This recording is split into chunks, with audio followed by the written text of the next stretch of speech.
एक turning point, एक ऐसा जगह में जब हम बदल गए, ऐसा एक समय आया वो सिर्फ आप जानते हो, पर्सनली आप जानते हो, ऐसा ही है। यहाँ तो हम मसीह की जिंदगी में हम रह सकते थे, पर इतना दूर परमेश्वर के लिए गुलाम बनना, इसमें एक अनुभव है। वो पॉइंट, वो जगह सिर्फ आप जानते हैं। இயேசுவை நீங்கள் சந்தித்த இடம் वही है जब यीशु को आप मिलने वाला जगह। ரட்சிக்கப்படுவதற்கு நமக்கு ஒரு இடம் இருக்கு, तो उद्धार होने के लिए एक जगह होता இங்க है। பாருங்க, यहाँ पर देखिए, இந்த போர்ஷனை நம்ம படிப்போமா? हम पढ़ेंगे प्रेरितों का 16वां अध्याय का 30वां वचन। 30 இருங்க 24வது வசனத்தை படிப்போம்। 24 से पढ़ेंगे। 24 இருந்து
ஒரு போர்ஷன் இதை நம்ம பார்க்க போறோம்। यहाँ पे छोटा सा भाग है, इसको ஒரு देखेंगे। மனுஷனுடைய வாழ்க்கையில இந்த ரட்சிப்பு என்னென்ன மாதிரியான சூழ்நிலைகள் எல்லாம் உண்டாகுது பாருங்க।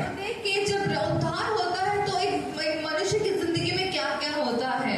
இந்த பவுலும் சீலாவும் என்பவர்கள் கர்த்தருடைய ஊழியக்காரர்। ये पौलुस और ये सिलास जो है परमेश्वर का भक्त लोग, दास लोग हैं। இயேசுவை குறித்து அறிவித்ததனால ये परमेश्वर के बारे में उन्होंने प्रचार किया, इसलिए ரோம அரசாங்கம் उस दिनों का जो रोमियो का सरकार பிடித்து கொண்டு போய் சிறைச்சாலையில் போட்டாங்க। इनको लेकर जाकर जेल में डाल दिए। சும்மா போடல, ऐसे वैसे नहीं डाले, கை காலை நல்ல செயின்ல கட்டி उनका हाथ और पैर को अच्छा चेन से बांधकर அடி கொடுத்து उनको अच्छा से पीट कर தூக்கில போட்டாங்க। लेकर उसमें डाल दिए। நம்மளா இருந்தா என்ன பண்ணுவோம்? अभी हम रहते तो क्या करते? நம்ம ஓன் அழுதுகிட்டு தான் உட்கார்ந்துருப்போம்। हम तो ओ बोलकर हम रहेंगे, அவங்க ரெண்டு பேரும் உட்கார்ந்து ராத்திரியில உட்கார்ந்துகிட்டு पर उन दोनों ने रात में बैठकर கர்த்தருடைய பாடல்களை பாடி துதிக்க ஆரம்பிச்சிட்டாங்க। उन्होंने परमेश्वर का गीत गाकर स्तुति करने के लिए शुरू कर दिए। ஹalleluya, हालेलुया, ஆமென், आमेन। அதுதான் தேவனுடைய பிள்ளைகளுடைய அடையாளம்। ये है परमेश्वर के लोगों का चिन्ह। ஆமென்। हमें பாடி துதிக்கும் போது என்ன நடந்தது தெரியுமா? जब गीत गाकर स्तुति करते वक्त क्या हुआ? அந்த சிறைச்சாலையில கதவுகளெல்லாம் எல்லாம் உடைஞ்சு பூட்டெல்லாம் கரண்ட் விழுந்து திறந்துருச்சு। वो जेल का जितने भी दरवाजे हैं, जितनी भी चेन है, वो सब वो खुल गई, टूट गई। எப்படி இருந்து பாருங்க, ऐसा हुआ होगा। ஜெயில் கதவு எப்படி இருக்கும்? கட்டி जेल का दरवाजा कैसा होता है? அதை லாக் பண்ணி வச்சிருக்காங்க। காவலாளிகள் எல்லாம் அங்க உட்கார்ந்து இருக்காங்க, அப்படியே அவனுடைய அந்த ட்ரெஸ் நின்றுட்டு இருக்கான்। वो लोहा का होता है, बहुत वजन का होता है, उसको लॉक करके रखे हैं, उसको बाहर में सिपाही लोग हैं। அந்த 26வது வசனம் எப்படி இருக்குது? 26वां वचन देखिए कैसी है। சிறைச்சாலையில அஸ்திவாரமெல்லாம் அசைஞ்சுதான்। वहां पर लिखा है कि वो नींव हिल गई। ஆமா, அந்த பூமியே அப்படியே திடுதிடுன்னு ஆட ஆரம்பிச்சிருச்சு। इतनी बड़ी भूकंप थी कि उस जगह का नींव ही हिल गया கதவெல்லாம் அப்படியே ஓபன் ஆயிடுச்சு। और सारा द्वार जो है खुल गए। இந்த இடத்துல என்ன தெரியுது நமக்கு? यहाँ से हमें क्या समझ आती है?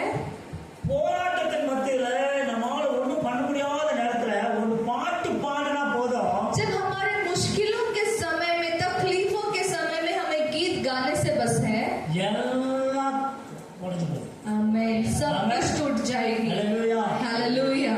நான் உண்மையை சொல்றேன், मैं सच कहता हूँ, எனக்கு பிரச்சனை தலைக்கு மேல இருக்கு அப்படின்னா जब परेशानी मेरे सर के ऊपर है, நம்ம ஜெபம் பண்ண முடியுமா?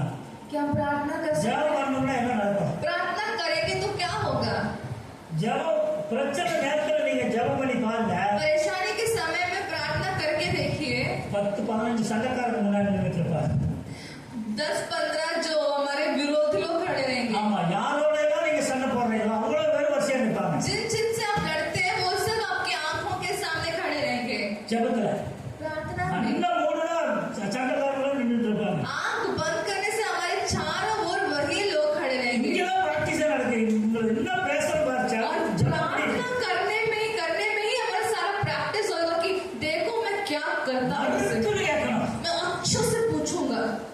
இங்க ஜெபத்துல பிராக்டிஸ் நடக்குது. कहाँ पर प्रार्थना में, அப்புறம் எங்க போய் ஜெபிக்கணும்? फिर कहाँ से जाके प्रार्थना करें? ஜெபம் நமக்கு ஒரு யுத்த களமா மாறி போயிடுது. जो प्रार्थना जो है परमेश्वर शैतान से नहीं बल्कि ये लोगों से एक युद्ध का जगह बन जाता है। என்ன ப்ராப்ளத்துல நம்ம உட்கார்ந்துருக்கோமோ जो परेशानी में बैठे हैं ना, அந்த ப்ராப்ளம் பெருசா மரபோடு முன்னாடி நின்று वो प्रॉब्लम वो परेशानी जो है बड़ा पहाड़ के समान आके खड़ा हो जाता அது है। சொல்யூஷன் கண்டுபிடிக்கிறது தான் ஜெபம் நடந்துட்டு இருக்கு. और उसका सॉल्यूशन, उसका उत्तर हम पाने के लिए उसी का प्रार्थना चलता है। ஜெபம் நடக்காது. वहाँ पे प्रार्थना नहीं होगा।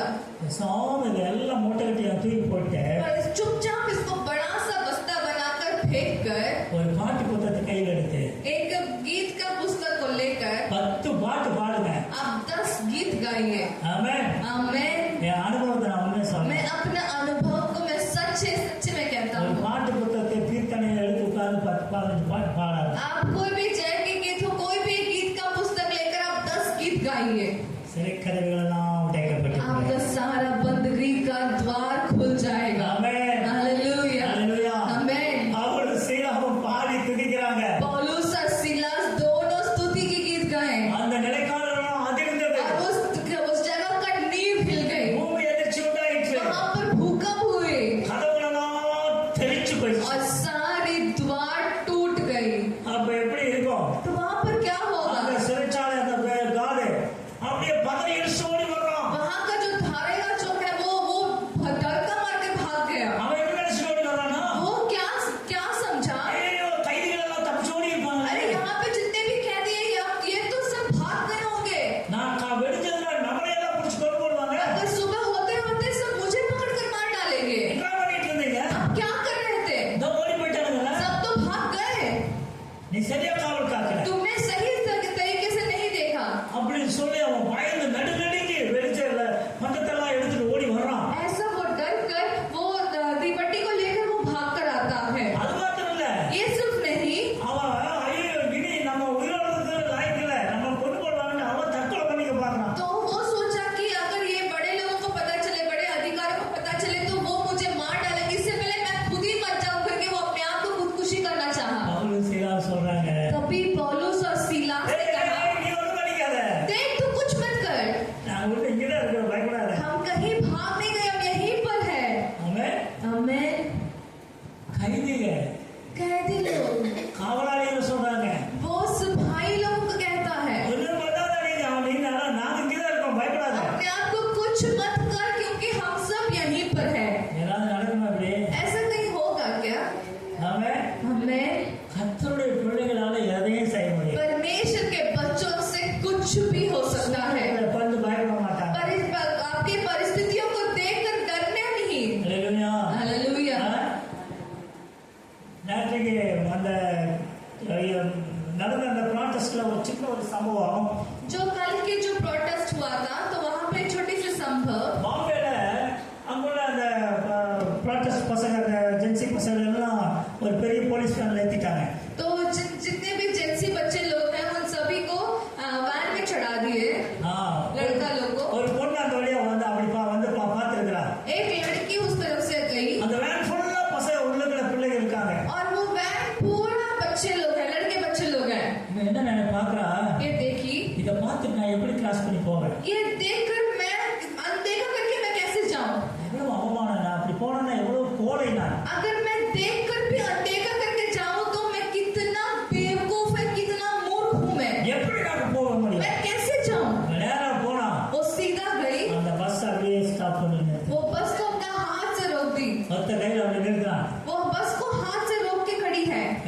நீ எப்படி போவா? तुम मुझे पार करके कैसे जाओगे? எப்படி உன்னுடைய அதிகாரத்தை நீ செய்ய முடியும் பாப்போம். तो मैं देखता हूँ तुम अपने अधिकार को मेरे सामने कैसे दिखाते हो. அப்படியே 40 நிமிஷம் அப்படி நின்னுட்டு இருக்கா. वो 40 मिनट तक वैसे ही खड़ी थी. அவளோட இன்னும் நிறைய வாலிபர் பிள்ளைகள் சேர்ந்துட்டாங்க. और उसके साथ साथ और भी बहुत से जवान इकट्ठे हो गए. பெரிய டிராபிக் ஆகி. और वहाँ पर बहुत बड़ा ट्रैफिक हो गया. पुलिस डिपार्टमेंट என்ன செய்யணும்னு தெரியல. अब पुलिस डिपार्टमेंट हकबका गया कि वो क्या करे. वो ये பெரிய பிரச்சனையாகி போயிடும்னு நினைச்சாங்க. हाँ ये तो बहुत बड़ा परेशानी हो जाएगी. வேண்டாம் எல்லாத்தையும் கீழ இறக்கி और விட்டாங்க. वैन से सबको उतार दिए. हालेलुया. हालेलुया. அந்த பொண்ணு சொல்றா. वो लड़की कहती है.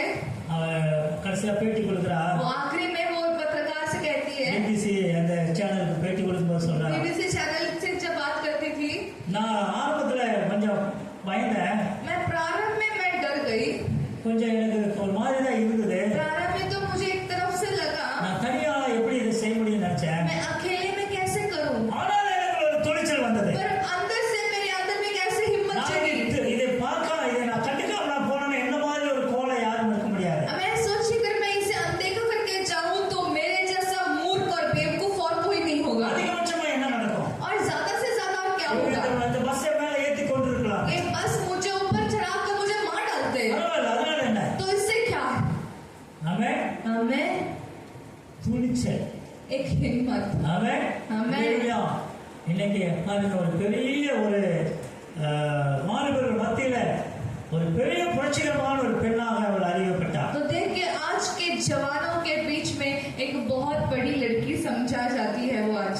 ஒரு இயேசுவை அறியாத ஒரு பெண்ணால அதை செய்ய முடியும்னா जब एक यीशु को नहीं जानने वाले एक लड़की से ये कर सकते हैं तो இவ்வளவு அதிகாரம் உள்ள தேவனுடைய வார்த்தையை வச்சிருக்கிற நாம் எவ்வளவு காரியங்களை செய்ய முடியும். इतना बड़ा अधिकार पाए हुए वचन को लेकर हम क्या क्या नहीं कर सकते. உங்க முழங்கால்களில் அஸ்திவாரங்கள் அதிரும். आपके घुटनों से इस जगह की नींव हिल सकती है. காரியம் பதிலா மாறும்.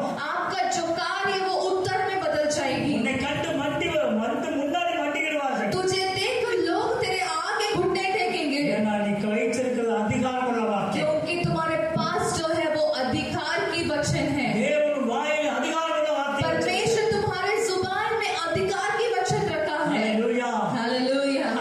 காவலாளிகள் பார்த்து சொல்றாங்க நீ ஒண்ணு நினைச்சுக்காத. सिपाहियों को देखकर कहते हैं अरे तू कुछ मत कर. நாங்க உயிரோட தான் இருக்கிறோம். क्योंकि हम अब भी जिंदा हैं. இன்னைக்கு உலகத்துல கொஞ்சம் ஓட்ட கிடைச்சா தப்பிச்சு ஓடுறதுக்கு நிறைய ஓடுவாங்க. आजकल दुनिया में एक छोटा सा छेद भी मिल जाए तो उससे निकलने के लिए निकलकर भागने के लिए सोचते हैं. ஆனா இந்த பவுலும் சீலாவும் ஓடல. पर ये पौलुस और सीलास नहीं भागे. அவன் हमें அந்த சிறைச்சாலை கைதி அந்த கார்டு வந்து சொல்றான். वो जेल का सिपाही आकर कहता है. என்ன சொல்றான்? वो क्या कहता है. அவங்களை வெளியே கூட்டிட்டு வந்து उन्हें बाहर लेकर आकर அந்த மகளே हे सज्जनों நாங்க ரட்சிக்கப்படுவதற்கு என்ன செய்யணும்? मैं उद्धार पाने के लिए क्या करूं. ஏன்னா क्योंकि இவங்க அடிபட்டு அந்த காவல் இருக்கும் போது இவன் அவங்க பாட்டு பாடிக்கிட்டு இருந்து அவன் கேட்டு தான் தூங்கினான். क्योंकि ये जो सिपाही लोग हैं इन लोग जब मार खा के उस जेल में जब गीत गा रहे थे वो सब वो सुन के ही वो सोया இவங்க करता था. கர்த்தருடைய பாடல்கள் நல்லா பாடி துதிக்கும் போது அதை அப்படியே கேட்டு அவன் மயங்கிட்டான். वो जब परमेश्वर की स्तुति के गीत गाते गा रहे थे वो उनके गाना सुन कर है वो एकदम बेहोश होकर सो गया. அப்படியே அவன் என்ன யோசிச்சிருப்பான்? मतलब वो क्या सोचा होगा. வந்து கேட்கிறான் ஆண்டவர் பாரு நாங்க ரட்சிக்கப்படுவதற்கு என்ன செய்யணும்னு அவன் கெஞ்சறான். अब यहाँ आके क्या वो एकदम भीख मांग रहा है कि हे सज्जनों हम उद्धार पाने के लिए हम क्या करना चाहिए. அவன் வாழ்க்கையில என்ன நடந்திருக்கும்? तो उसकी जिंदगी में क्या हुआ होगा. அவன் ராத்திரி அவன் யோசிச்சிருப்பான் எப்படி உங்களை இந்த அடி அடிச்சு கொண்டு வந்து உள்ள போட்டிருக்காங்க எப்படி உங்களால பாட முடியுது? मतलब पूरी रात वो यही सोचा होगा हम इतना जोर जोर से इन्हें मारे हैं फिर भी ये इतना खुशी खुशी गीत कैसे गा सकते हैं. எப்படி நடக்கும்? कैसे होगा. ஏதோ ஒரு பவர் இருக்குது. कुछ तो एक सामर्थ्य है. இவங்க ஆராதிக்கிற தெய்வம் அப்படி வல்லமையான தெய்வம். मतलब ये आराधना करने वाला परमेश्वर इतना शक्ति है. அவங்க நிலைக்கால்களில் அசைக்கிற தெய்வம். वो उसके नींवों को वो हिलाने वाला परमेश्वर है. சிறைச்சாலை கதவுகளெல்லாம் கழட்டி பத்து பண்ணுகிற கர்த்தர். बंदगी के द्वारों को तोड़ देने वाला परमेश्वर है. आमेन. हालेलुया. அதனாலதான் அவன் ரட்சிக்கப்படுவதற்கு ஏதாவது வழி உண்டான்னு கேட்கிறான். इसीलिए वो कहता है कि उद्धार पाने के लिए कोई रास्ता है क्या. நான் கோயம்புத்தூர்ல நான் அந்த நாட்கள்ல நான் புதுசா ரட்சிக்கப்பட்டு அப்பதான் புதுசா பிறந்த குழந்தை மாதிரி இருக்கிறேன். मैं कोयम्बतूर का इलाका में तब भी उद्धार पाकर जैसे एक नया पैदा हुआ बच्चा होता है वैसा मैं था. ஒரு ஒண்ணுமே அப்படியே ஒரு லேசான ஒரு ஃபெதர் மாதிரி தான் என்னுடைய லைஃப் அப்படி இருந்தது. तो मेरा जो जिंदगी था कुछ भी नहीं था, एक जैसा एक कोमल पंख है वैसे ही मेरी जिंदगी था. ஒரு ரூம் எடுத்திருந்தேன். मैं एक रूम लेकर मैं रहता था. அதுக்குள்ளேயே உட்கார்ந்து मैं हमेशा उसी के अंदर बैठा था. எனக்கு அடுத்தது என்ன பண்றதுன்னு தெரியல, எங்க போறது, எப்படி என்ன லைஃப் எப்படி நான் ஸ்டார்ட் பண்றது எனக்கு ஒண்ணுமே தெரியல. क्योंकि मुझे नहीं जानता कि मैं आगे क्या करूं, मैं आगे क्या काम करूं या मैं कैसे जीऊं, मुझे कुछ नहीं पता था. என்னோட கூட ஒரு இந்து சகோதரர் தங்கியிருந்தார். मेरे साथ एक हिंदू भाई जो है ஒரு பிராமண தன்னுடைய சகோதரர். वो एक ब्राह्मण था. அவர் ஒரு பிசினஸ் பண்ணிட்டு இருந்தார். वो बिजनेस कर रहे थे.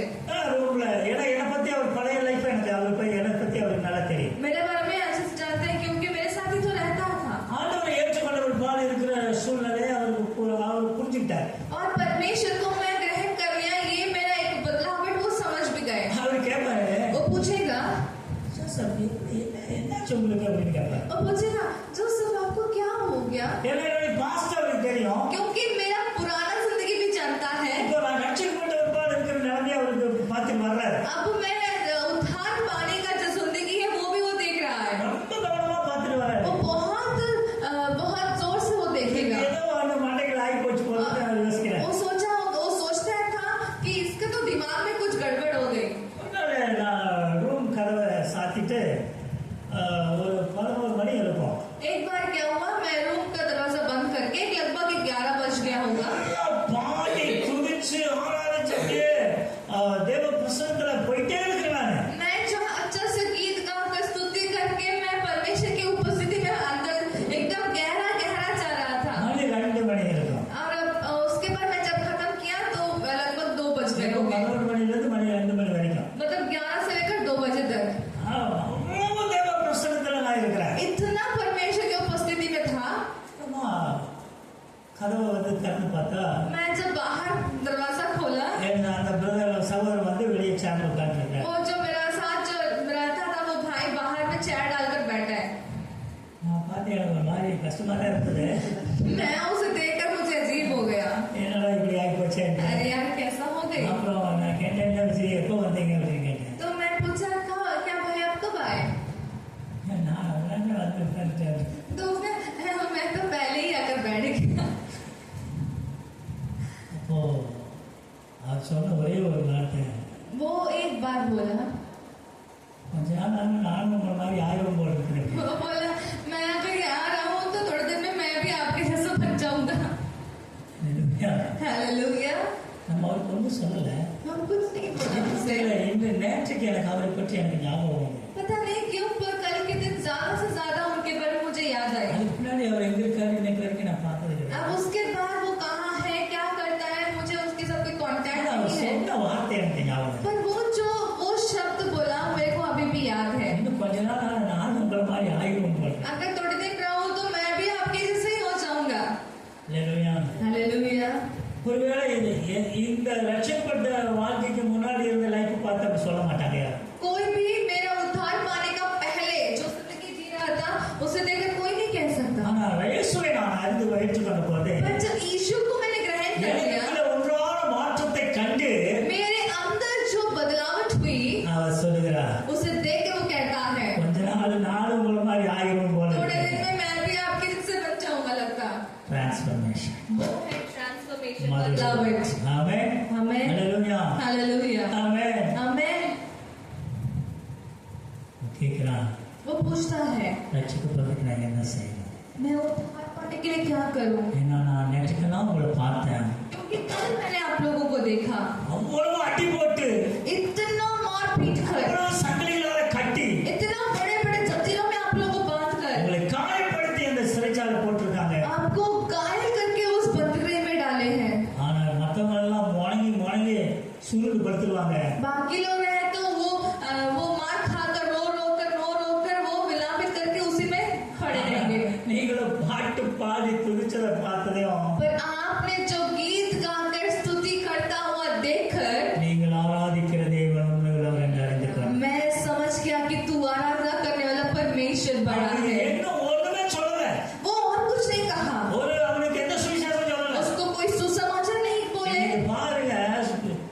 விசுவாசிகளுக்கு போய் ஆதியோட அந்தமா எல்லாம் சொன்னாலும் புரிய மாட்டேங்குது. आजकल कोई भी विश्वासी के घर जाकर आदि से लेकर लास्ट तक प्रकाशित वाक्य तक भी बोलो तो उनको समझ में नहीं आता. ரட்சிப்பது அவ்வளவு பெரிய தூரமா இருக்குது. ये उद्धार होने से वो और उद्धार के बीच में बहुत बड़ी दूरी होती है. Hallelujah hallelujah. நேற்றுக்கு ஒரு சகோதரி வீட்டுக்கு வந்தாங்க. कल के दिन एक बहन हमारे घर आई. கிட்டத்தட்ட ஒரு 2-3 வருஷத்துக்கு முன்னாடி எங்களுக்கு ரொம்ப பரிச்சயமானவங்க. लगभग 2-3 साल पहले से वो हमारे बहुत परिचय है. அவங்களுக்கு எல்லா விதத்திலும் நாங்க சரீர பிரகாரமாகவும் பொருளாதாரத்திலும் உதவி செய்திருக்கோம். उनको आर्थिक स्थिति में शारीरिक रूप में भी हम उनकी बहुत मदद की है. கூடவே ஆவிக்குரிய சத்தியத்தையும் அவங்களுக்கு நாங்க சொல்லி और साथ ही साथ आत्मिक सत्य को भी उन्हें बताया है. நல்ல மாதிரி கொஞ்ச நாள் இருந்தாங்க. अब बहुत अच्छे हैं करके वो थोड़ा दिखावा किया. ஆனாலும் அந்த சத்தியத்தில் அவங்களால நினைச்சிருக்க முடியும். फिर भी वो सत्य के अंदर में खड़ नहीं पाए பழகி போயிட்டாங்க. और वो छीन कर चले गए. நேற்றுக்கு வந்தாங்க. अचानक से कल आई, வீட்டுக்கு घर आई. அப்போ உட்காந்து பேசிட்டு இருக்கோம். எப்படிமா நல்லா இருக்கீங்களா? तो मैंने पूछा कैसे हैं आप, ठीक है? பிள்ளைகள் என்ன பண்றாங்க? बच्चे सब कैसे हैं? ஒரு பொண்ணு ஏதோ பண்றா. एक लड़की जो है वो एक लड़की कुछ कर रही है இன்னொன்னு ஏதோ பண்றா. और दूसरी लड़की भी कोई एक जगह काम करती है. பிள்ளைகள் வந்து ஒண்ணுமே செட் ஆகல. मतलब बच्चे जो है उनका फ्यूचर को सेट नहीं कर पाए. நான் சொன்னேன், तो मैंने कहा ஏம்மா நம்மளோட கொஞ்சம் தொடர்பு இருந்ததுன்னா பிள்ளைகளை நல்லா என்கரேஜ் பண்ணி படிக்க வச்சிருந்துருக்கலாமே. क्या मत तो हमारे साथ अगर बातचीत में रहती थी तो हम बच्चों को कहीं हम पढ़ने के लिए भेजते. படிக்க வச்சிருந்துருக்கலாம். हाँ बस कर सकते थे. கேட்க மாட்டேங்கிறாங்களே. बच्चे तो नहीं सुनते हैं. சொன்னோம், हमने कहा அவங்களை எல்லாம் படிக்க வைக்கிறது, கேட்க வச்சு அவங்களை கன்வின்ஸ் பண்ணி படிக்க வைக்கிறது தான் நாங்கள் இருக்கிறோம். उनको हम सुनने को बोलकर उनको कन्विंस करके पढ़ाने के लिए ही तो है हम. அவங்க வாழ்க்கை கெட்டு போச்சு. अब उनका जिंदगी भी बर्बाद हुई, கெட்டு போச்சு. तेरी जिंदगी भी बर्बाद நீ हुई. வசனத்துக்கு இடம் கொடுக்கல. तू भी वचन के लिए जगह नहीं दी. அன்றைக்கு வந்த மிஷனரிகள் எல்லாம் अगर उन दिनों में आने वाला मिशनरी இதைத்தான் செய்தாங்க. यही किए நமக்கு எவ்வளவு என்னென்னலாம் உதவி செய்யணுமோ அதை செஞ்சாங்க. और हमें क्या क्या मदद करना वो भी किए. கூடவே சத்தியத்தை சொன்னாங்க. साथ साथ सत्य को भी उन्होंने बताया. हमें அப்படி எல்லாம் சொல்லி இயேசுவை அறிந்து கொண்டார்கள். ऐसा बोल कर ही लोग परमेश्वर को जान लिए. என்னென்னமோ சொல்லிட்டு அவங்க என்ன கடைசி சொல்லி முடிச்சாங்க. क्या क्या बोलकर आखिर में क्या बोले पता? அவங்க இருக்கிறாரு, परमेश्वर है, भगवान है. சொர்க்கமும் நரகம் இங்கதான் ரெண்டுமே இருக்குதான். वो कहती है स्वर्ग और नरक दोनों यहीं पे है. நம்ம சரி நல்லா சந்தோஷமா சிரிச்சோம்னா அது சொர்க்கமா, हम अच्छे तरह से खुशी से हंसते हैं तो वो स्वर्ग है. நம்ம அழுதோம்னா நரகமா. अगर हम रोते हैं तो वो नरक है. நல்லா இருக்கிற கதை. तो मैंने बोला कहानी बहुत अच्छा ஆமா, लगा. அப்ப நான் சொன்னேன் 10 ரூபா பாக்கெட்ல இருந்தா உங்களுக்கு செருப்பு வரும். तो ना 10 रुपए तेरे पॉकेट में आए तो तेरे को हंसी आएगी. அந்த 10 ரூபா காணாம போச்சுன்னா அழுக வரும். और 10 रुपए कहीं लुट गए तो रोना हो जाएगा. அப்ப 10 ரூபாயில நரகமும் செருப்பும் இருக்குது. वो 10 रुपया में ही स्वर्ग और नरक है. சரிம்மா பரவாயில்ல, நல்ல கதை தான் அப்படின்னு சொன்னேன்.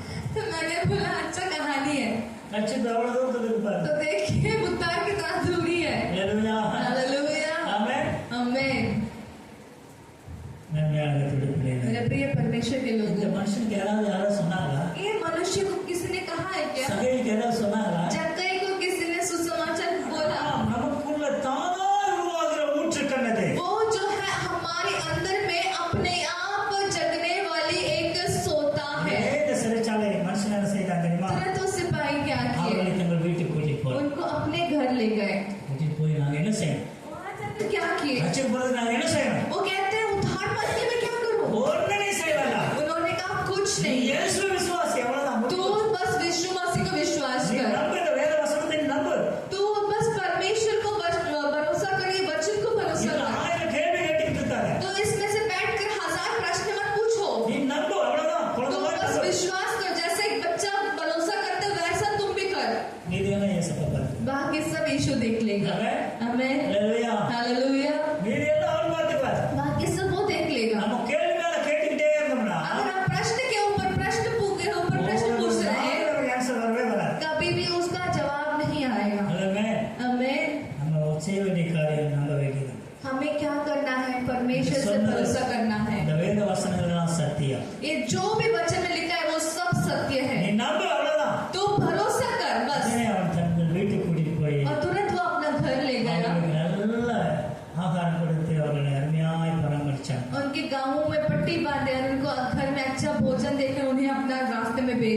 அப்புறமா அவன் குடும்பத்தோடு அவன் ஞானஸ்தானம் எடுத்து மகிழ்ச்சியா இருந்தாங்க. और वो अपने परिवार समेत वो बपतिस्मा लेके वो उसने उद्धार पा लिया।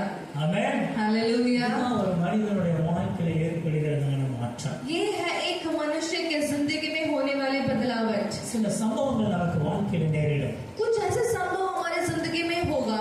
அந்த சம்பவம் தான் நம்மை ஆண்டவர் பிடிக்கிற இடம். वो संभव ही ऐसा जगह है जहाँ पर परमेश्वर हमें पकड़ता है। ஆமென். சில இடத்துல பிடிச்சா நம்மால ஒண்ணும் பண்ணவே முடியாது.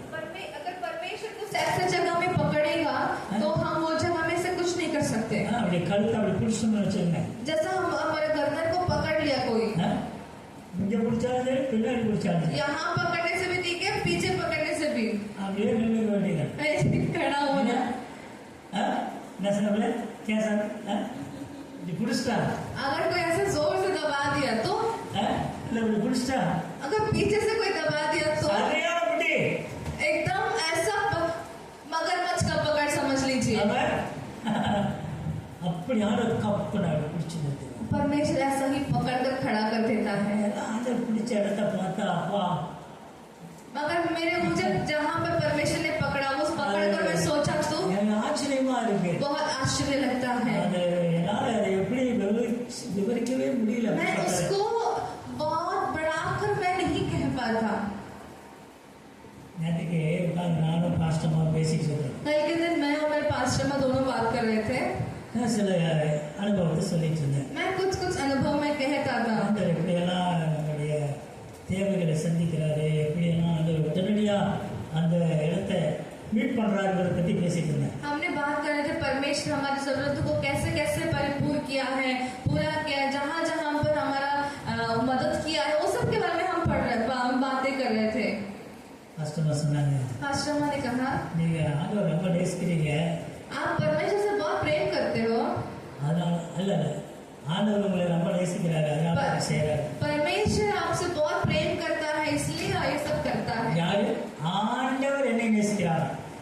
कौन बोलता है? परमेश्वर मुझसे बहुत प्रेम करता है, அதனாலதான் அவர் இப்படி எல்லாம் கேட்டதெல்லாம் செய்யறாரு. इसीलिए आप जो कुछ भी मांगते हैं परमेश्वर करता है।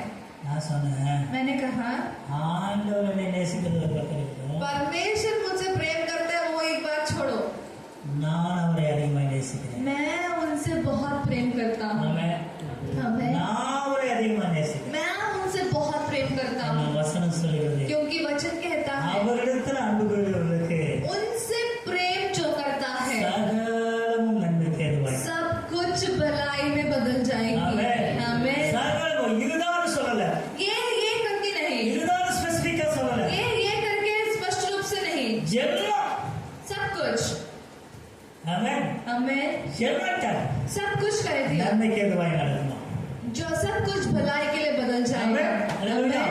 சரி, இங்க புரியுது. ஒரு பாயிண்ட் சொல்லி நான் முடிச்சறேன். मैं और दो बात को कहता இந்த मैं ரட்சிப்பினுடைய எக்ஸ்பீரியன்ஸ் எப்படி இருக்கும்? ये उद्धार होने का अनुभव कैसा அதை रहेगा நம்ம பார்த்து முடிக்கணும். हम इसे देखेंगे। ஒரு ரட்சிப்பு நம்ம வாழ்க்கையில வந்துட்டா जब उद्धार हमारे जिंदगी में आती है அதனுடைய எக்ஸ்பீரியன்ஸ் எப்படி இருக்கும்? तो उसके अनुभव कैसा होता है। இல்லையா?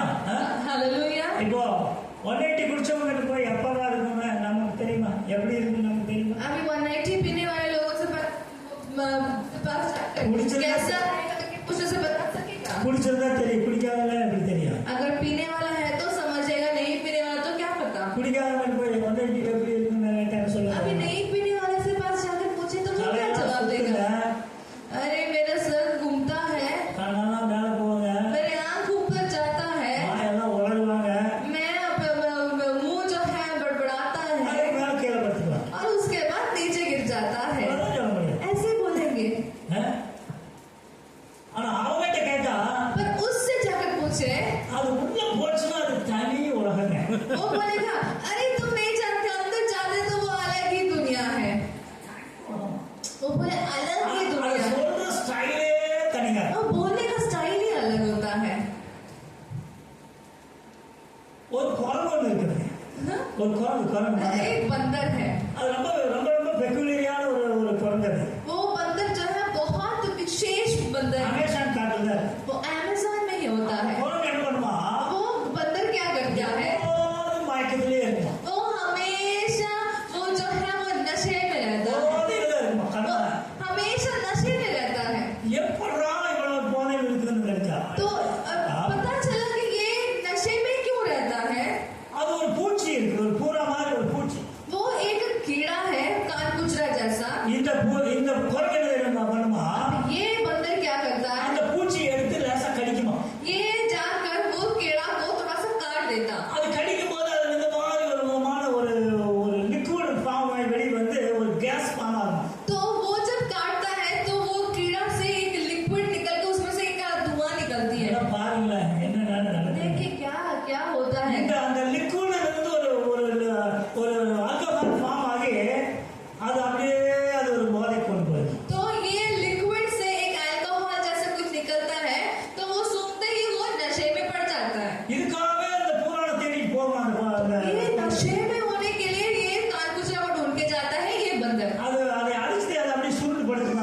जाना அதை எடுத்து கடிக்கிறது उसको लेके चबाना கடிச்சதுன்னா லிக்விட் ஃபார்ம் ஆகும் और काटने से क्या होएगा वो लिक्विड जैसा फॉर्म होता அதை है குடிச்சிடும் और उसको पी लेगा அதை குடிச்சது அதுக்கு போதை வந்துடும் और पीने के बाद उसको वो नशे में चले जाता है அதே படுத்துட்டு இருக்கு. और उसी में वो लेटे रहता பாருங்களேன் அது கூட கண்டுபிடிச்சு வச்சிருக்கு देखिए ये भी वो जान के रखा है இதுல என்ன ஒரு டேஞ்சரஸ்னா इसमें एक बड़ा मुसीबत क्या है இது வாழ்க்கையில பாதி நாள் இந்த போதையிலே தான் இருக்குமா ये अपना जिंदगी का आधा जिंदगी वो नशे में ही पड़े रहता है அடிக்க அடிக்ட் ஆயிடுச்சுன்னா क्योंकि उसके लिए तो गुलाम बन गया இதனால இதனுடைய எதிரிகள் ஈஸியா புடிச்சிட்டு போயிடலாம் तो इसका पीछे क्या करते हैं उसका जो बैरी है उसको आराम से पकड़कर ले चले जाते हैं இது போதையில படுத்திருக்காரு क्योंकि ये तो नशे में पड़ा है அதனால இந்த இனம் ரொம்ப குறைஞ்சிருச்சான் इसलिए इसका जो वंश है ये खत्म हो गए मतलब खत्म होने वाला है அதோட எக்ஸ்பீரியன்ஸ் देखिए वो उसका अनुभव है ஆனா இங்க நம்ம ரட்சிப்பின் அனுபவம் நிறைய விசேஷமா और यहाँ पर हमारा उद्धार का अनुभव अलग है ஆமென் आमेन।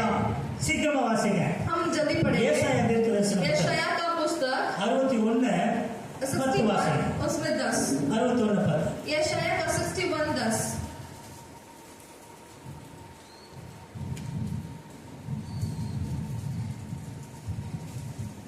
यहोवा के कारण अति आनंदित होगा। हम्म। मेरा प्राण परमेश्वर के कारण मगन रहेगा, क्योंकि उसने मुझे उद्धार के वस्त्र पहनाए और धर्म की चादर वैसे ओढ़ दी है जैसे बूढ़ा फूलों की माला से अपने आप को सजाता और दुल्हन अपने गहनों से अपना श्रृंगार करती है।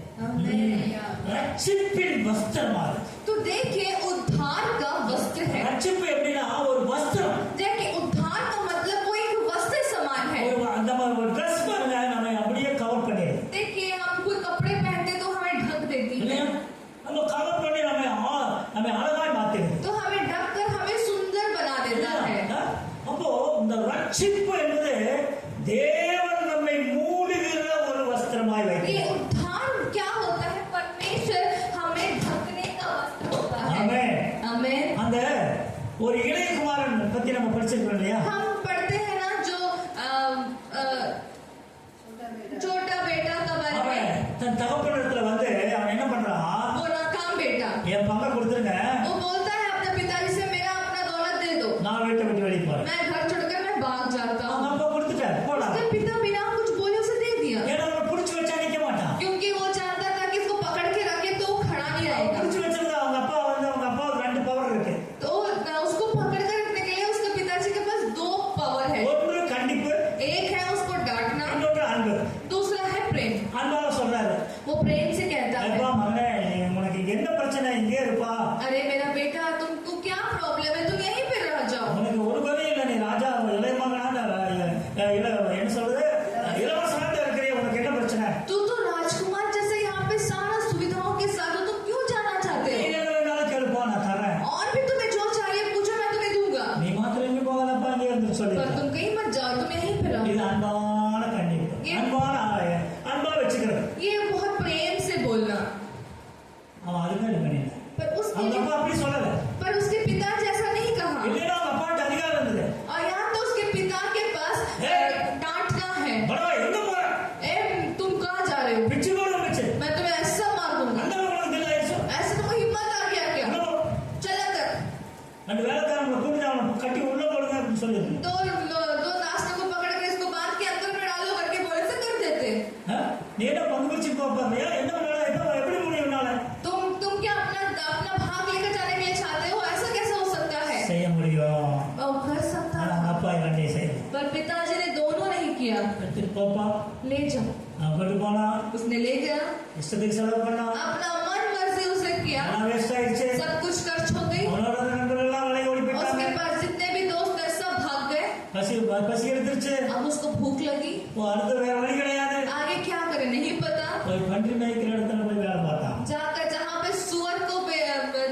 पाल करते हैं वहां पर जाके काम எப்படிப்பட்ட किया இடம் பாருங்க कहाँ पर काम பன்றிகளை மேய்க்கிறான் जहाँ पे सुअरों को चराना அதுக்கு போடுகிற தவிடு और उसको जो खाना डालते हैं அதை எடுத்து வாயில போட போனா उसे लेकर अपना मुंह में डालता அதை है கொடுக்கிறதுக்கு மனசு இல்லையா पर वो भी देने के लिए कोई तैयार அங்க नहीं है நாம யோசிக்கிறான் वहीं पर सोचता है ஐயோ அப்பா வீட்டுல எவ்வளவு பூர்த்தியான சாப்பாடு अरे मैं तुम्हें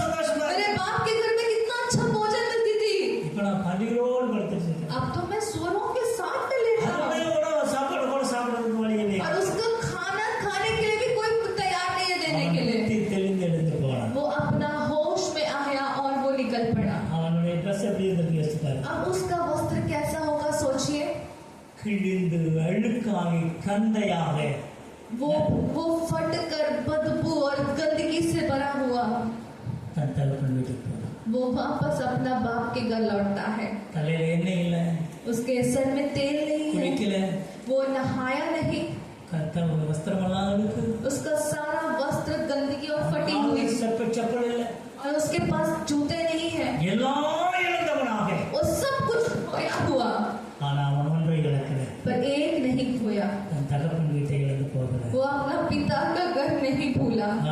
அவன் திரும்பி போனான். वो वापस गया। அவன் தகப்பன் தூரத்தில் அவன் வருகிறதை கண்டான். उसका पिता उसको दूर से आता हुआ देख लिया था எதிர்கொண்டு போய் அவனை அணைத்து और उसका सामने जाकर उसको गले लगा लिया और वो अपना घर ले गया। வேலைக்காரர்களை அழைத்தான், वो अपने नौकरों को बुलाया, அவனை कुளிக்க வைத்து उसको बोला कि इसको नहलाओ, அவனுக்கு திரும்பவும் சுத்தமான வஸ்திரத்தை உடுத்தி उसको दोबारा एक नया वस्त्र को पहनाया, அவனுக்கு மோதிரங்களை போட்டு उसको अंगूठा पहनाया, பாதரட்சையை உடுத்தி வச்சு उसको जूते पहनाया பெரிய ஒரு திசை. और उसके लिए एक बड़ा मेज लगाया। ஆமென். आमीन। அவனுக்கு துடிப்பு. मेरे प्रिय परमेश्वर के लोगों, அவனுக்கு புது வஸ்திரம் கொடுத்தப்பட்டது. उसको एक नया वस्त्र दिया गया। அந்தயமாக களைந்து போடப்பட்டது. उसकी सारी गंदगी, उसकी सारी फटी कपड़े वो निकल पड़ी, அழுக்குகளெல்லாம் கழுவப்பட்டது. उसकी सारी गंदगी को धो दिया गया அவனுக்கு சுத்த வஸ்திரம் और கொடுக்கப்பட்டது. उसके बदले में उसको एक नया सा, एक सुंदर सा एक वस्त्र दिया। அவனுடைய நஷ்டம் கதை எண்ணப்படவில்லை. उसका नष्ट वहां पर गिना नहीं गई। அல்லேலூயா. हालेलुया। மீண்டும் அவன் எல்லாம் உடையவனானான். सब दोबारा वो सब कुछ का पात्र बन गया। என்ன காரணம்? कारण क्या है? அவனுக்கு ஒரு வஸ்திரம் கொடுத்தப்பட்டது. उसके लिए एक नया वस्त्र जब पहनाया வாழ்க்கையில गया। கூட அப்படித்தான். हमारे जिंदगी में भी இயேசுவுக்குள்ளே நாம் வரும்போது, जब यीशु के अंदर जब हम அவர் आएंगे, நமக்குள்ளே வரும்போது जब वो हमारे अंदर आएगा, வம்சத்திற்குரிய எல்லா அழுக்குகளையும் அவர் களைந்தெடுத்து हमारे मांस की सारी गंदगी को वो उसे धोकर அவருடைய சாயல் என்கிற ஒரு வஸ்திரத்தை நமக்கு தரித்து விட்டார். अपना प्रतिरूप का एक छाय को हमारे अंदर में पहना देता நாம है। கார்ல போகும்போது मैं जब कार में जाता हूँ, சரி வண்டிகள் எல்லாம் கிராஸ் பண்ணி அப்படி வருவானுங்க, ரொம்ப ரப்பா வருவானுங்க. कोई भी एक लड़के जो है गाड़ी को क्रॉस करके बहुत रफली ड्राइविंग करके आते हैं। எனக்காக ஏதாவது போகும்போது ஏப்பா திரும்ப ஏதாவது சொல்றது வாய் வந்துடும். कभी कभी मुझे मुंह आ जाता है, तेरा वो ये करके आ जाता है। சத்த வரி வராது, கண்ணாடி மேலதான் இருக்கும். आवाज तो बाहर रहती क्योंकि ऐना तो ऊपर है। உள்ளுக்குள்ள இப்படி இப்படி நல்லா சொல்றதுல अभी अंदर से वो करके हम हाथ दिखाते हैं। பாஸ்டர் சொல்லுவாங்க, आश्रमा बोलेंगे சாருங்க चुप रहिए, முன்னாடி வண்டியில வசம் போட்டு வச்சிருக்கிறோம். हमारे आगे पीछे गाड़ी में पाचन डाले हैं, என்ன சொல்லுவாங்க? कौन क्या बोल देगा। ஆமென். आमेन, ஆமென். आमेन। அந்த வார்த்தை वो वचन நம்முடைய சுவாபங்களை தடை பண்ணுகிறது. हमारे मानसिक स्वभाव को रोकती है। தேவனுடைய வார்த்தையை நாம் அப்ப எழுதி வைத்திருக்கிறபடினால जब परमेश्वर का वचन को हम लिख कर रखते நம்முடைய हैं, வாயை கட்டுப்படுத்துகிறது, इसका पीछे हमारे जुबान में वो रोक लगाती நம்முடைய है, கண்களை கட்டுப்படுத்துகிறது. हमारे आंखों में रोक लगाती है। ஆமென். आमेन। அல்லேலூயா. हालेलुया। வஸ்திரம், वस्त्र, தேவனுடைய வார்த்தை அது ஒரு ரட்சிப்பின் வஸ்திரம். परमेश्वर का वचन जो है वो एक उद्धार का वस्त्र है। உங்களை பார்க்கிறவங்க முதல்ல உங்க வஸ்திரத்தை தான் பார்ப்பாங்க. आपको जो देखता है वो पहले आपको नहीं बल्कि आपके वस्त्र को देखते हैं। உங்க ட்ரெஸ் எவ்வளவு நல்லா இருக்குன்னு वो பார்ப்பாங்க, देखते हैं कि आपका कपड़े बहुत कैसे सुंदर है। எவ்வளவு காஸ்ட்லியா இருக்குன்னு பார்ப்பாங்க, वो देखते हैं कि वो कितना दाम का होगा। எவ்வளவு நல்ல டிசைனா இருக்குன்னு பார்ப்பாங்க. ये भी देखते हैं वो कितना डिजाइन का है। ஆமென். आमेन। அப்பதான் நமக்கு மதிப்பு அதிகம். उसके बाद ही हमें तोलेंगे। ஆமென். आमेन। ஐயப்பா நமக்கு ஒரு ரட்சிப்பின் வஸ்திரத்தை உடுத்தும் போது उसी प्रकार जब यीशु मसीह हमारे लिए एक उद्धार का वस्त्र जब மனிதர்கள் पहनाएगा, உங்களை அதைத்தான் பார்ப்பார்கள். மனிதர்கள் முதல் அதைத்தான் பார்ப்பார்கள். जैसा मनुष्य पहले उसी को देखेंगे। ஆமென். आमेन। உள்ளுக்குள்ள இருக்கிற மனுஷனை யாரும் பார்க்க முடியாது. अंदर के मनुष्य को कोई नहीं देख सकता। ஆமென். आमेन। அல்லேலூயா. அடுத்தது பார்த்தீங்கன்னா और देखिए சங்கீதம் 116 13 வாசிங்க. भजन संहिता 116वां अध्याय का ஆமென். சீக்கிரம் 116 13 उसमें 13वां वचन, 116 उसमें 13 वचन। मैं उद्धार का कटोरा हाँ। अगर यहोवा से प्रार्थना करता, ஆமென். आमेन। அது எப்படி பண்ணுதா? ஒரு பாத்திரம். वो कैसा है? वो एक कटोरा समान है। ரட்சிப்பு என்பது ஒரு பாத்திரம். பாத்திரம் कटोरा है। ஆமென். உங்க கையில ஒரு விசேஷமான ஒரு பாத்திரம் வந்து அப்படி இருக்கும். आप सोचिए अगर आपके हाथ में एक विशेष कटोरा है तो क्या होगा? அதை பத்திரமாய் பார்க்கணும். आप उसको बहुत देख देख के संभालेंगे। இயேசு நம்ம கையில கொடுத்திருக்க இந்த ரட்சிப்பை उसी प्रकार यीशु हमें दिया गया वो उद्धार, கேர்ஃபுல்லா நம்ம மெயின்டைன் उसको हम बहुत देख देख कर संभालना चाहिए। ஆமென். ஹalleluya. हालेलुया। ஏன்னா அது நம்ம கவனக்குறைவாயிட்டோம்னா அது கீழே விழுந்தா அது உடைந்து நாசமாயிடும். क्योंकि अगर हम उसको ध्यान नहीं दिए तो वो नीचे गिर पड़ेगा और टूट जाएगी। ஆமென். हमें ஏன்னா நமக்கு அவ்வளவு விசேஷமான பொருள் அவர்கிட்ட கையில கொடுத்திருக்கார். क्योंकि परमेश्वर हमारे हाथ में इतना विशेषित चीज दिया है, நம்முடைய மாம்ச சுபாவத்தினால நம்ம உடைத்து போடக்கூடாது. वो हमारे मांस के स्वभाव से उसको तोड़ नहीं देना। ஆமென். हमें கடைசியாக ரட்சிப்பு ஒரு சந்தோஷம் என்று சொல்லப்படும். और आखिरी में ऐसा कहा गया है कि उद्धार जो है वो एक खुशी है। ரட்சிப்பு ஒரு சந்தோஷம். उद्धार जो है वो एक அது खुशी है। அவங்களுக்கு தான் தெரியும். वो बस वो जो अनुभव करने वालों को ही पता என் चलेगा। ரட்சிப்பினுடைய அனுபவத்தை கம்ப்ளீட்டா நான் உங்களுக்கு எக்ஸ்பிளைன் பண்ண முடியும். मेरे उद्धार का अनुभव को मैं पूरा का पूरा मैं आपको विवरण से नहीं बोल सकता। ஏன் தெரியுமா? क्यों? என் ஆரம்பம் முதல் क्योंकि मेरी आरंभ से लेकर இது வரைக்கும் अब तक என்னை அறிந்தவர் இயேசு. जानने वाला सिर्फ यीशु है। ஆமென். आमेन। உங்களை அறிந்தவர் இயேசு. तो आपको जानने वाला यीशु है। உங்களை எங்க டச் பண்ணாருன்னு அவருக்கு தான் தெரியும். आपको कहाँ टच किया है, छुआ है, सिर्फ वो जानता है। आमेन। आमेन। உண்மைதானே? सही बात है, உண்மைதானே? सही है। அந்த எக்ஸ்பீரியன்ஸ் இருந்தா தான் அதை நம்ம புரிஞ்சுக்க वो முடியும். अनुभव है, रहने से ही हम समझ सकते हैं। அப்போ வழி நடுவு உங்களோட இன்டராக்ட் பண்ணிக்கிட்டே வருது இயேசு சாமி. तो मतलब आपके पूरे रास्ते में आपके साथ बातचीत करने वाला सिर्फ यीशु है। அது ஒரு சந்தோஷம். वो एक खुशी है। ஆமென். ஆமென். நீங்க சில வேளையில துக்கப்பட்டு துயரப்பட்டு ஏதாவது ரொம்ப டெம்ப்டடா இருக்கும்போது அந்த நேரத்தில் அந்த ரட்சிப்பை நீங்க நினைச்சு பாருங்க. जब आप तकलीफों में, मुसीबतों में, परेशानियों में जब गुजरते वक्त आप इस उद्धार को सोच कर देखिए, அங்கே ஒரு சந்தோஷம் உண்டாகும். वहाँ पर एक खुशी होगा। அந்த சந்தோஷத்துக்கு மத்தியில் இந்த உலகம் ஒண்ணுமே இருக்காது. उस खुशी के बीच में इस दुनिया कुछ नहीं है, ஒண்ணுமே இருக்காது. कुछ भी नहीं है। இதுக்காக இப்படி உட்கார்ந்துட்டு இருக்கோம். इसके लिए क्या हम बैठे हैं? எவ்வளவு பெரிய ரட்சிப்பு ஆண்டவர் எனக்கு கொடுத்திருக்காரு. कितना बड़ा उद्धार परमेश्वर मुझे दिया है, எவ்வளவு பெரிய வஸ்திரத்தை என் மேல உடுத்தி இருக்கிறார். कितना बड़ा सुंदर वस्त्र मुझे पहनाया है, எவ்வளவு அருமையான விசேஷ பாத்திரத்தை என் கையில் கொடுத்திருக்கிறாரு. कितना बड़ा विशेष पात्र को मेरे हाथ में दिया है, எவ்வளவு ரெஸ்பான்சிபிலிட்டி என் கையில் இருக்கும்போது कितना बड़ा जिम्मेदारी मेरे हाथ में जब है, இந்த உலகம் எனக்கு என்ன तो செய்யும்? ये दुनिया मेरी क्या कर सकती? ஆமென். आमेन। ஹalleluya. हालेलुया। இது ஒண்ணுமே தெரியாது. இது ஒரு பெரிய அற்பமாய் நமக்கு ये बहुत तुच्छ हम मानेंगे। வராது. हम सब खड़े हो जाएं। Thank you, Jesus. धन्यवाद यीशु। ஒரு நாள் நம்மை அருமையாய் நடத்திட்டு இருக்கிறார். परमेश्वर हर एक दिन हमें बहुत सुंदर से चलाता அந்த है। ரட்சிப்பின் அனுபவம் ரொம்ப விசேஷமானது ये பாருங்க. उद्धार का अनुभव बहुत विशेष है। ஒரு வாரத்தை நம்ம பார்த்தோம். हम पिछले हफ्ता हमने देखा, சகை பாருங்க சந்தோஷமா இந்த வீட்டுக்கு அழைத்து देख கொடுத்தார். के ये जक्कई बहुत खुशी खुशी परमेश्वर को अपना घर ले गया। அவனை குறித்து அவங்க ஊரார் சொன்னதை பத்தி எல்லாம் ஒன்றுமே கவலைப்படல. उसके बारे में उसके अगल बगल आस पड़ोस क्या बोले उसके बारे में परवाह नहीं किया, ஏன்னா क्योंकि அவனுக்கு உண்டான ரட்சிப்பின் சந்தோஷம். उसके अंदर में उद्धार की खुशी आ गई। மற்றவர்கள் சொல்லுகிற அவதூறுகள் அவனை குறித்து சொல்லப்பட்டதான விமர்சனங்கள் எல்லாம் அவனை ஒரு விதத்திலே பாதிக்கல. वो उसके बारे में किए गए जो भी बातें हैं उसके बारे में कभी सोचा नहीं। वो தொடுப்பிலே मेरे प्रिय परमेश्वर के लोगों, உனக்குள்ள இந்த ரட்சிப்பின் சந்தோஷம் இருக்குமானா अगर तेरे अंदर उस उद्धार का खुशी है तो மனுஷர்கள் உங்களை குறித்து சொல்லுகிற காரியத்தை பற்றி मनुष्य तेरे बारे में बोलने वाले कार्यों के प्रति உங்களுக்கு பிரச்சனையே இருக்காது. तुम्हें कोई फर्क नहीं पड़ेगा, ஆனா உனக்குள்ள இருக்கிறது ரட்சிப்பின் சந்தோஷம். क्योंकि तुम्हारे अंदर जो है वो उद्धार की खुशी है, அவர் உனக்குள்ள இருக்கிறார். क्योंकि वो तुम्हारे अंदर है। உன்மேல் ஒரு வஸ்திரம் போடப்பட்டிருக்கிறது. तुम्हारे अंदर में तुम्हारे ऊपर में एक वस्त्र को आड़ दिया गया அந்த है, ரட்சிப்பின் வஸ்திரம் உன்னை அலங்கரித்துக் और கொண்டிருக்கிறது. वो उद्धार का वस्त्र तुम्हें सजा रहा है, அது உன்னை மூடி वो வைத்திருக்கிறது. तुम्हें ढक कर रखा है। உனக்குள்ள இருக்கிற மாம்சம் அது வெளியே காட்ட முடியாது. तुम्हारे अंदर में जो मांस है वो बाहर नहीं दिखा सकती। ஹல்லேலூயா. हालेलुया। அற்புதமான அனுபவத்தை தேவன் கொடுத்தார். कितना एक बड़ा सुंदर अनुभव परमेश्वर देता है। கடினமான சூழ்நிலை